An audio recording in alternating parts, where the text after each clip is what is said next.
Shalom, family. Good to see you here. Hope you're doing well. Listen, um, Donald Trump stole Venezuela. You know, you did not earn it, you did not work for it, you stole it. And he thought he would be able to make oil deals with the US oil companies, the major ones. And since Donald Trump stole this country, they have all come out to say they are not interested in doing oil deals for Venezuelan oil. And there's a lot of reasons. And one of them, they said that oil is very hard to work with. And Venezuela uses old, outdated equipment. And a lot of rust get into the oil. So it's problematic. And they're letting Donald Trump know, no, they're not coming to do any oil deals. And Donald Trump is shocked that they're not rushing to do these deals for the stolen oil.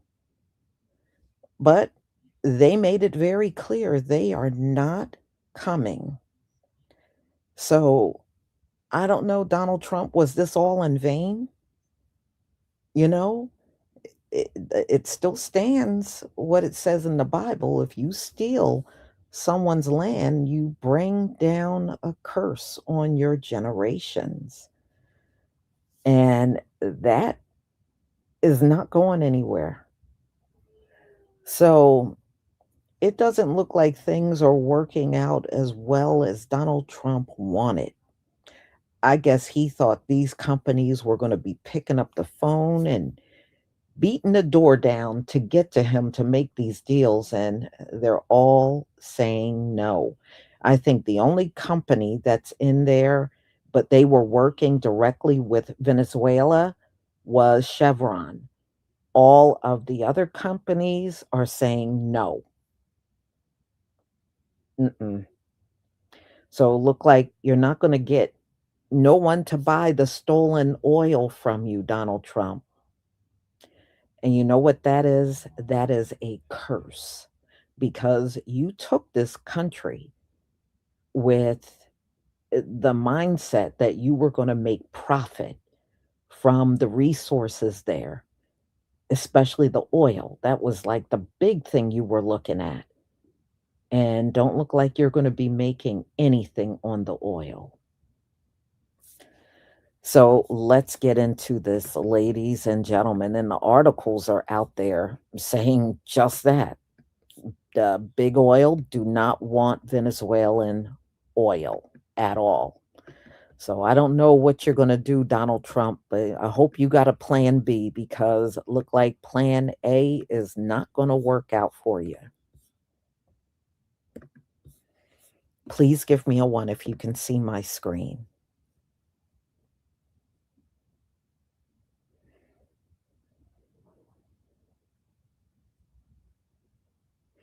But didn't Donald Trump said he wanted everything to be merit based? Okay, so where's the merit in stealing somebody's land? Where's the merit in that? Thank you, everybody.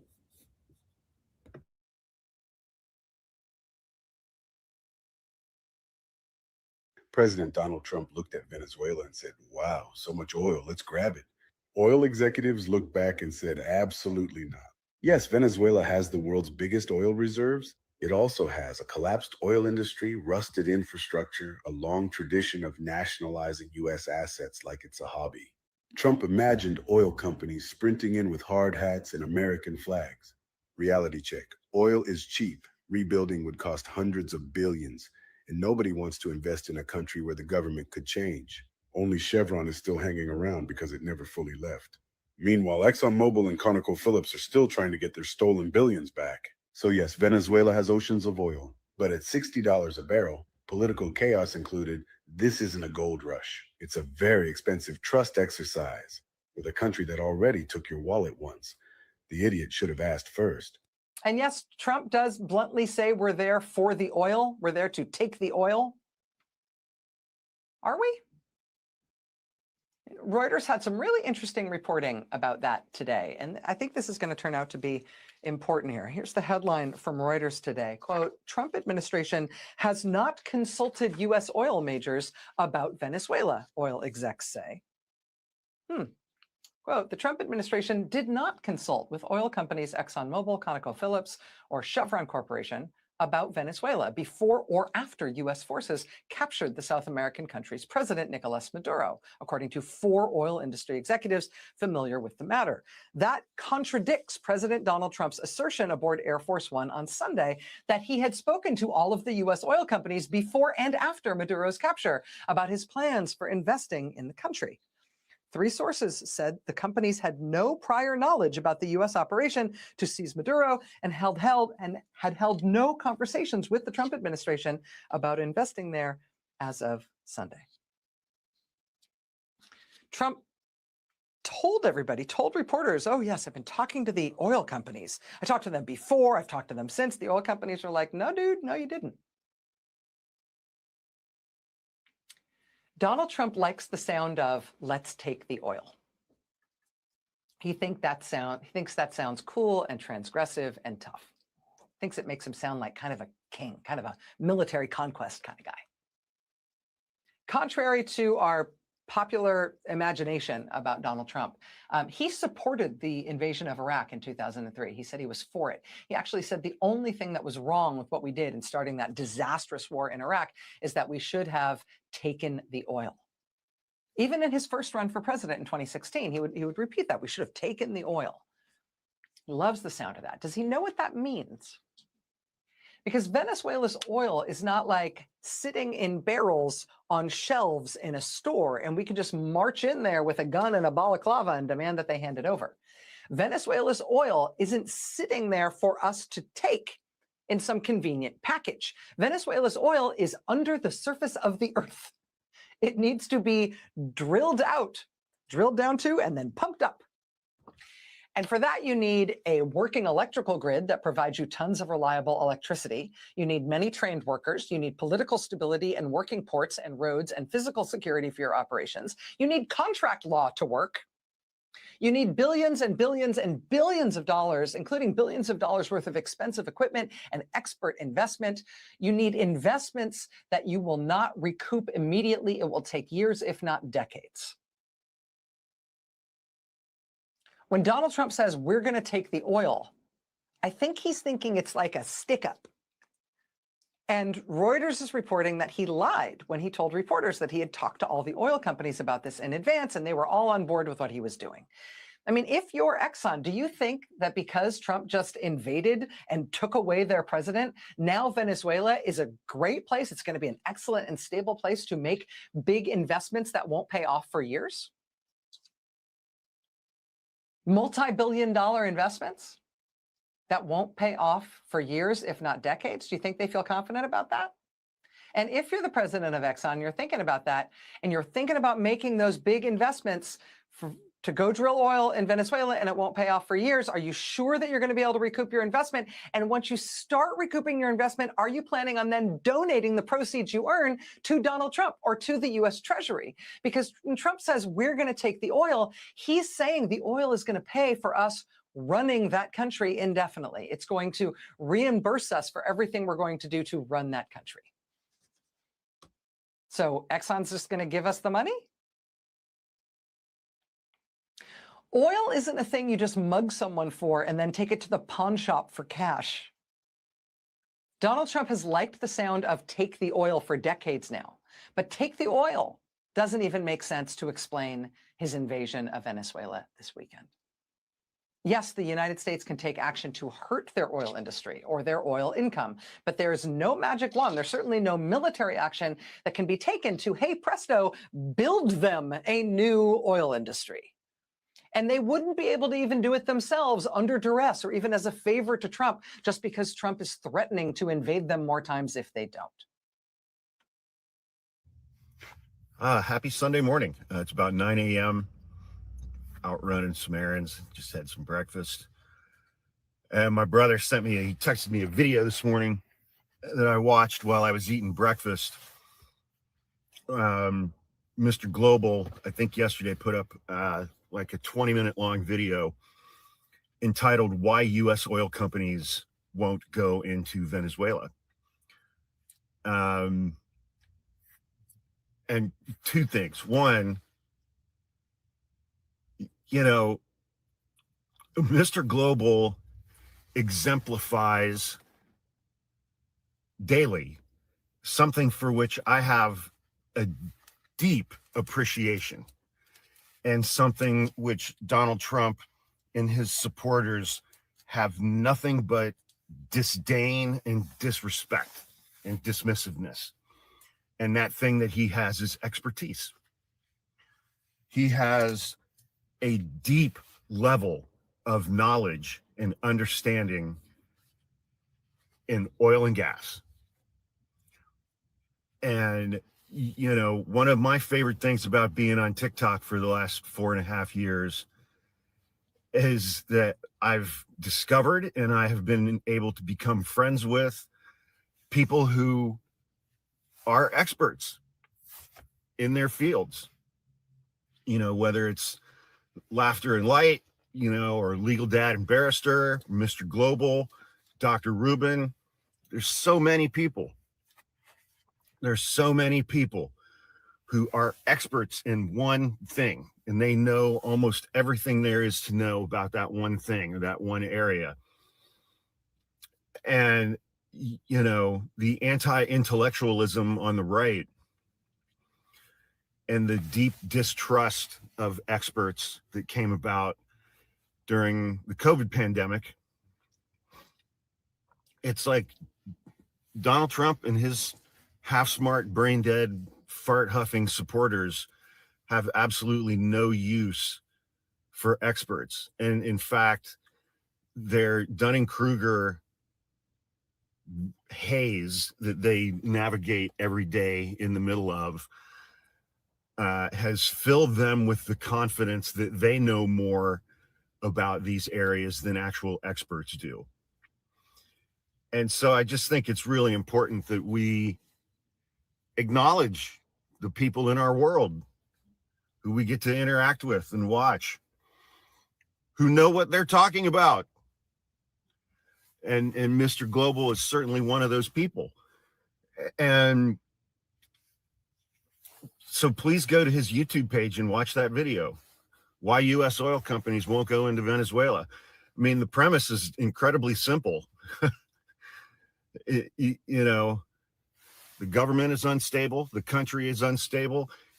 Venezuela has like 17% of the world's oil reserves, which are worthless unless they can be extracted, processed, and sold for a profit. And when you've got an unstable country, an unstable government, in an unstable part of the world, it doesn't matter how much oil reserves you have if you can't make a profit. And he spoke a lot about how, U.S. oil companies would have to go in there for a decade and invest $100 billion or more. Investments that they could lose at any given moment, depending on who's in charge of the government. And, he made another really good point. He was like, what is the point of these oil companies at the end of the day? To make a profit. They can use their cash reserves anywhere they want to in the world and make a profit in places that is much, much, much easier to do that than in Venezuela right now in January of 2026. And it's just, I was watching that video and, I enjoy listening to people talk when those people know more than I do about a subject that I'm interested in, because then I can learn. I can learn something, and through their expertise and presentation, then I can become smarter. That, to me, is one of the main benefits of an app like TikTok. I can listen to smart people and I can learn things and I can become smarter. Mr. Global is one of those people. You know, I have such a deep appreciation for his knowledge and the way he presents information and his years of experience. And you know, I watched that whole video this morning while I was eating breakfast, and by the end, I was just like, by the end of it, I was sitting there thinking, did Donald Trump even talk to any oil executives before he decided to do this? Because after watching Mr. Global's video, it seems painfully obvious that there's no upside, or very, very, very little upside compared to absolutely massive risks for U.S. oil companies to go into Venezuela. It's not like U.S. oil tankers can just pull up to the dock and fill up with oil and bring it back here and sell it. There's a little more to it than that. And so hearing how just painfully obvious it is that there really isn't any profit to be made in Venezuela currently. It's like, again, did Donald Trump have a single conversation with any oil executives before he decided to invade Caracas and remove President Maduro? And then I read another thing this morning. I can't remember her first name. Her last name is Machado, the woman who won the last election and then won the Nobel Peace Prize, which she dedicated to Donald Trump. One would think that she would be the rightful person to take Maduro's place, but Donald Trump hates women. Donald Trump especially hates women who have power. And so during his little press conference yesterday, he said 2 times, he said she's very nice, but she doesn't have the respect that she needs within the country. She won a fucking nationwide election by a lot, by more than Trump did. But he hates women. And so now the vice president, Maduro's vice president, I can't remember the name, starts with a D or something, is now the president of Venezuela.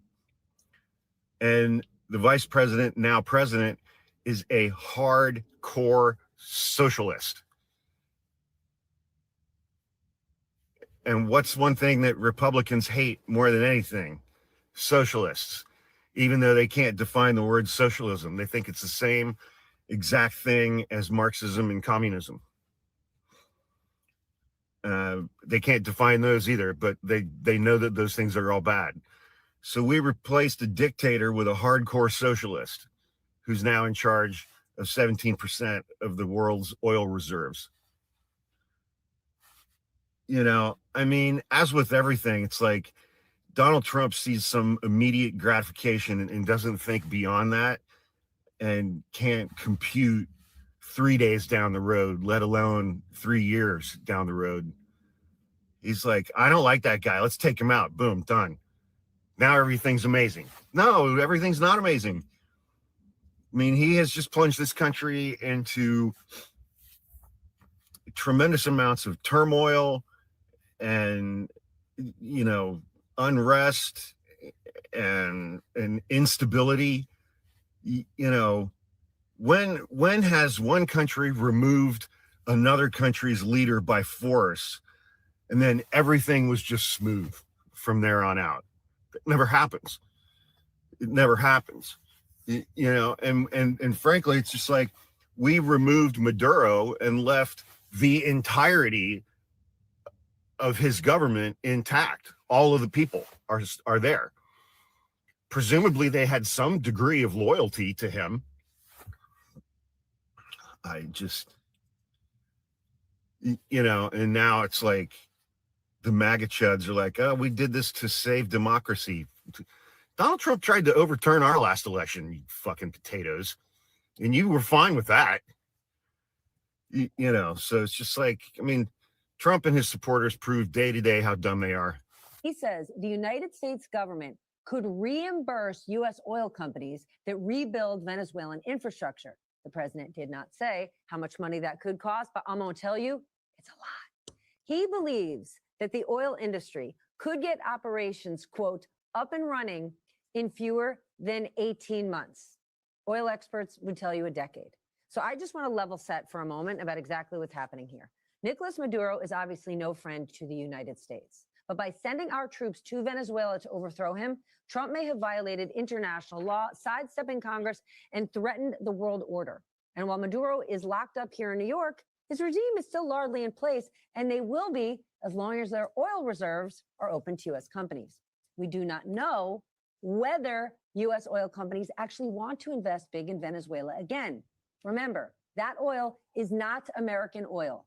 It is Venezuela's. Many years ago, U.S. oil companies made a bunch of very risky investments in Venezuela, and they got burned badly by Maduro's predecessor, who basically kicked them out. That history is still fresh in executives' minds. It is why Trump is dangling the carrot of big reimbursements if they buy into his plan.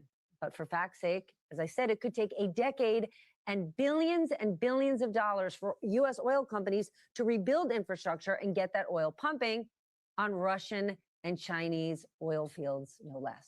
And Trump, don't forget, he's leaving office in less than 3 years. What evidence is there that American oil companies won't go to Venezuela? I don't know. Maybe the fact that they said they wouldn't go? Seems like evidence to me. Kind of like when they said, no, we're not going to drill, baby, drill. Guess what? They're not doing that either. Someone else said, well, Chevron's making a fortune in Venezuela. Really? Chevron is making $0 in Venezuela. The reason Chevron is in Venezuela is because many years ago, they did something really stupid and took a 20% stake in Venezuela's national oil company. Yeah, they lost over $4 billion. So they are simply there assisting them with their operations, and Venezuela is paying them with barrels of oil, trying to repay their debt and not making much progress. Right. They're literally just trying to get back what they've lost. You know, people stupidly think that having the largest oil reserve in the world means something. It doesn't. It doesn't. If the value of that oil and the profit you can make off of that oil isn't significant, then it doesn't add up to a hill of beans. I mean, would you rather have all that oil that makes little to no profit? Or would you rather have half the amount of oil that makes an enormous profit? You know, it's math. I know math is hard, but, you know, it's still math. Thanks. Well, baby. We got to address something real quick, honey, that has been going on in the comment section on my videos for weeks now, dear. For weeks.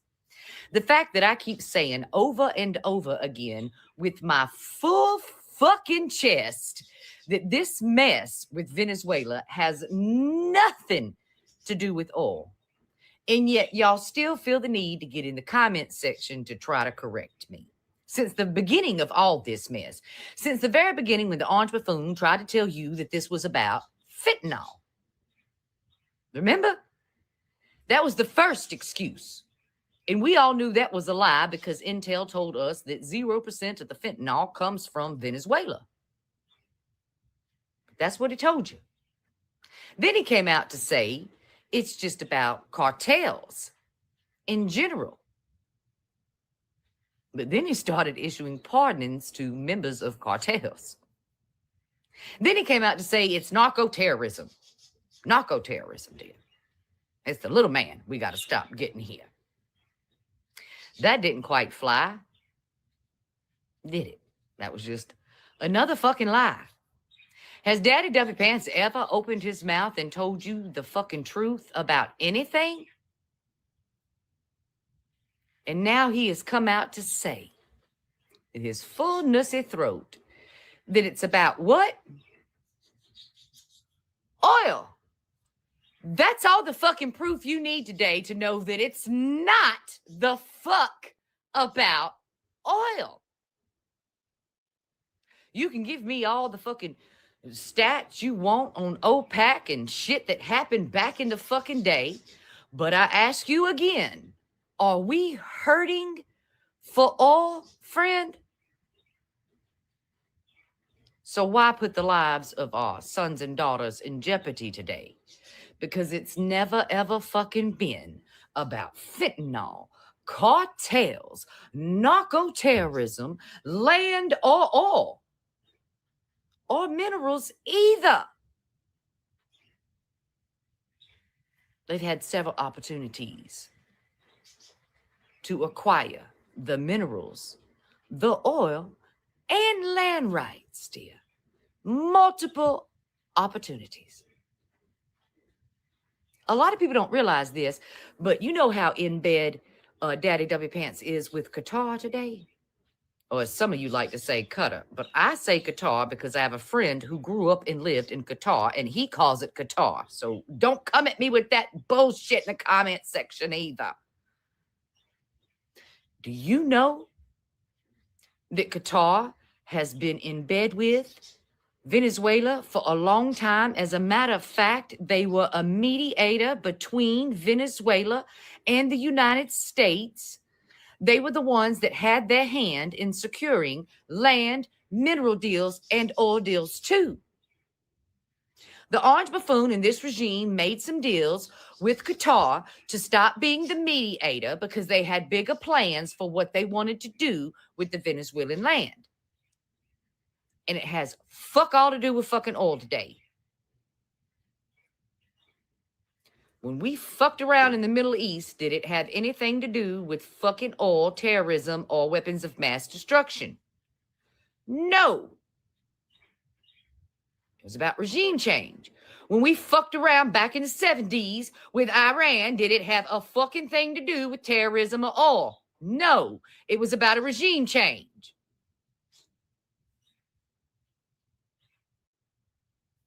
And why, oh, why would we want to be changing regimes in fucking South America today? There's been a massive move to kill democracy in South America. There's been a massive push from people on the other side of the fucking globe to acquire control over the Western Hemisphere. And because that orange fucking fool is being used as a goddamn tool and selling out American democracy, they're also selling out the democracy that was on the rise in South of fucking America in almost every single last country. What happens in South America that most Americans do not even take into consideration? Trade routes, specifically trade routes from the Eastern Hemisphere. Things come from there, they go to South America, and then they get here. And then from here, they go across the Atlantic, dear.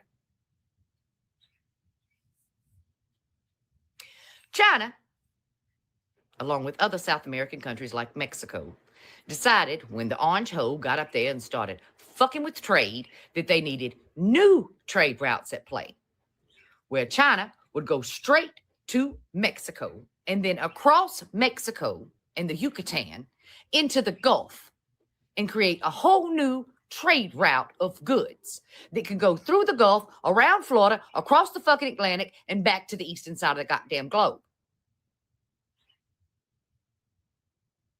Deals were being made with countries like Venezuela for trade.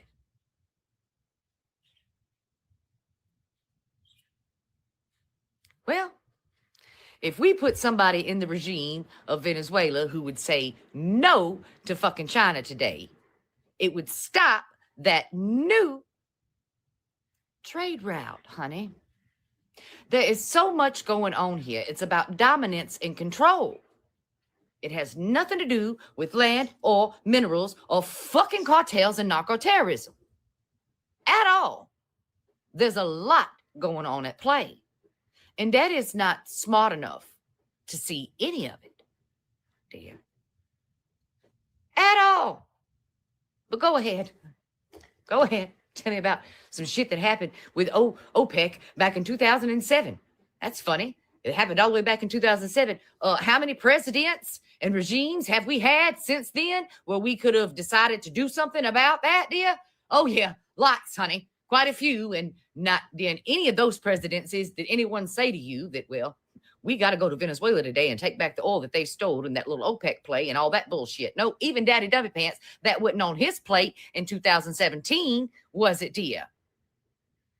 No, he was friends with Maduro then. So, I hope this clears some shit up for you. And really, all you need to know is that now he's trying to claim that it is about oil, and he's never ever told you the fucking truth. There is all your proof.